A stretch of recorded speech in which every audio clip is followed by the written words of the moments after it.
Hello everyone, welcome to my channel. GST portal में काफ़ी updates आ रहे हैं जनवरी मंथ से। सबसे पहला अपडेट जो है 7 जनवरी को आया है। इसमें उन्होंने एनेबल कर दिया है filing of application for rectification. जो 16 सबसेक्शन 4 सेक्शन के तहत आईटीसी 17, 18, 18, 19 एंड 19, 20 के लिए अमेंडमेंट आया था कि जो आईटीसी है वो आप नेक्स्ट फाइनेंशियल ईयर के 30 नवंबर तक भी अगर आपने रिटर्न फाइल की है तो आपका जो आईटीसी है वो अलाउ हो जाएगा। उसके लिए रिगार्डिंग जितने भी ऑर्डर्स निकले थे, अब उस ऑर्डर के अगेंस्ट में आप रेक्टिफिकेशन फाइल कर सकते हैं। तो ये ऑप्शन एनेबल हो चुका है जीएसटी पोर्टल में। एंड सेकेंड है biometric based Aadhaar authentication and document verification for GST registration. अब जो भी जीएसटी रजिस्ट्रेशन हो रहे हैं वो आधार ऑथेंटिकेशन बेस्ड हो रहे हैं, तो अब वो राजस्थान के लिए भी एप्लीकेबल हो चुका है। नेक्स्ट है implementation of mandatory mention of HSN code in GST 1 and 1 ए। अभी फेज 1 एंड फेज 2 हो चुका है, जिसमें उनने स्लोली एंड स्टेडली जिन भी टैक्स पेयर का aggregate annual turnover more than 5 CR था या अप टू 5 CR था, जिनका भी मोर देन 5 CR था उनको 6 डिजिट एचएसएन मेंशन करना था, और जिनका अप टू 5 CR था उनको 4 डिजिट एचएसएन मेंशन करना जरूरी था अपने इनवॉइसेस में। और साथ ही साथ जीएसटी 1 जब आप फाइल करते हैं, दैट इज आउटवर्ड सप्लाई की डिटेल जब आप भरते हैं, तो उसमें भी एचएसएन समरी मेंशन करना जरूरी है। अब जो नेक्स्ट वो स्टेप लेकर आए हैं वो ये लेकर आए हैं कि अभी क्या है कि आपको ड्रॉप डाउन में नहीं मिलता था एचएसएन, तो आप लिख भी देते थे, but now from January 2025 month onwards आपको ड्रॉप डाउन से ही एचएसएन करेक्टली सिलेक्ट करना है, और वो वैलिडेशन भी होगा उस एचएसएन का कि वो करेक्ट है कि नहीं।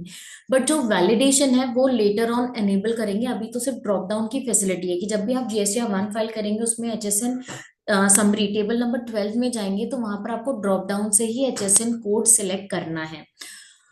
और जब वैलिडेशन की बारी आएगी तो वैलिडेशन कुछ महीनों बाद वो लेकर आएंगे। तो यहाँ पर एडवाइजरी में यही बताया, after successful implementation of phase 1 and phase 2, now phase 3 regarding table number 12 of GST 1 and 1 A is being implemented from return period January 25. In this phase, manual entry of HSN has been replaced by choosing correct HSN from given drop down. पहले manual entry होती थी, अब आपको drop down से ही select करना है। Also table 12 has been bifurcated into 2 tabs, namely B2B and B2C। Yes, उसके बाद क्या है, आपको टेबल 2 में बाइफिकेशन दिया गया है कि B2B की सप्लाई कितनी है, B2C की सप्लाई की है एचएसएन में, to report the supply separately. अभी क्या है, आपको इन टोटालिटी में ही एक ही उसी एचएसएन में B2B और B2C बताना रहता है।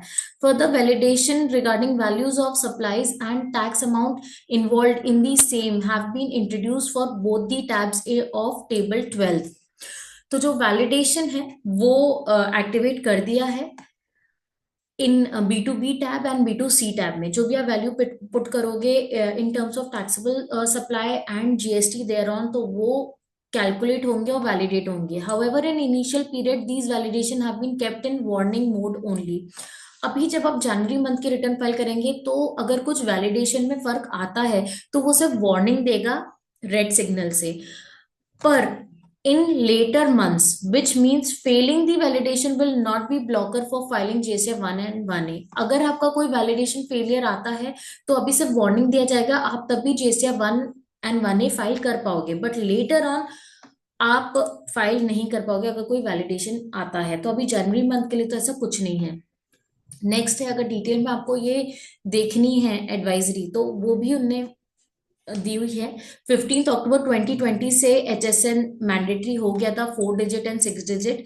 4 डिजिट था अप टू 5 CR के लिए, एंड 6 डिजिट था जिनका भी एग्रीगेट एनुअल टर्नओवर है more than 5 CR।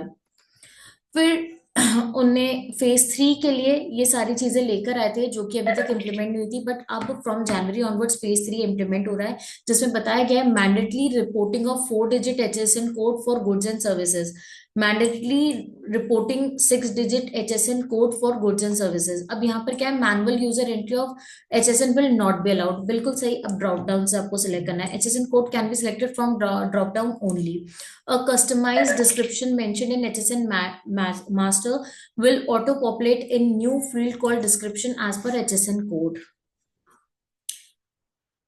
In table 12, validation with regards to value of supplies have been introduced. These validation will be validate the value of B2B supplies shown in different tables 4A, 4B, CB, 6C, 8. Recipient registered 9A, 9B registered, 9C registered, 15 recipient registered, 15A recipient registered with the value of B2B supply shown in table 12. तो validation का मतलब ये है कि आपने जो HSN summary में B2B supply से रिगार्डिंग डिटेल बताइए, वो वैलिडेट होगी जितनी भी आपने ऊपर टेबल 4 से लेके टेबल 15 तक आपने जितने भी बताई हैं values in regard to B2B and B2C, वो कंपेयर की जाएगी टेबल नंबर 12 में जो आपने वैल्यू बताई है कि ओवरऑल आप मतलब कहीं कुछ गलती हो रही है तो नहीं। मतलब 100 रुपए की अगर कोई B2B सप्लाई आपने की है तो आपने टेबल नंबर 4A में 100 रुपए की सप्लाई बताई है, अब टेबल नंबर 12 में आप B2B में अगर 90 रुपीज बताते हैं HSN में, तो यहाँ क्या हो गया, वैलिडेशन फेलियर, वैलिडेशन एरर आएगा, आपको वहां पर भी 100 रुपए ही बताना है। HSN समरी का मतलब ये है कि आपने जो 100 रुपए की सप्लाई करी है उसमें HSN वाइज कितनी करी है, आपको उसकी डिटेल टेबल नंबर 12 में बताना है। तो कहीं पे भी डिफरेंस नहीं होना चाहिए, सेम B2C में वैलिडेशन होगा। In case of amendments, only the differential value will be taken for the purpose of validation. However, initially these validation have been kept in warning mode. That means warning or alert message shall be shown in case of mismatch in value, whereas taxpayer will be able to file GST 1 in such cases. आप तब भी आराम से file कर पाएंगे। Phase 4 to be communicated in due course. Later on Phase 4 आएगा, देखते हैं उसमें क्या होगा। तो ये सारी चीजें हैं जो GST पोर्टल में नई आई हैं। होप आपको ये वीडियो हेल्पफुल लगा है, तो प्लीज इस वीडियो को लाइक करें और मेरे चैनल को सब्सक्राइब करें। Thank you.